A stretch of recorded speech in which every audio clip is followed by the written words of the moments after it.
Hey, if you wonder what charger you can use for your Marshall Major 5, let me quickly explain. So, first of all, when you grab the box, you've got information that it's actually recommended to get 5 watts charging brick. But also, what is very important, that we have to get the charging brick with the double USB-C input. I mean, with the USB-C input, because in the box we've got a double USB-C cable. But if you don't have this kind of the charging brick, you can still use your own setup from your phone, for example. So in my case, I'm using this charger. This is actually charger from the Huawei phone, from the P30 Pro.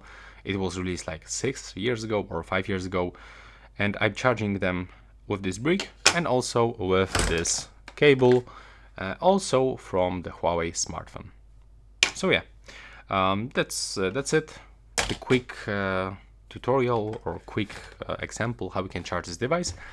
But also on the box we've got information that there's the wireless charging integrated on this side, on the right one. So you can also use the wireless charger, like this one for example. I get it for $5 on the Amazon and it works pretty fine. So that's all for this video. Right now please subscribe to my channel.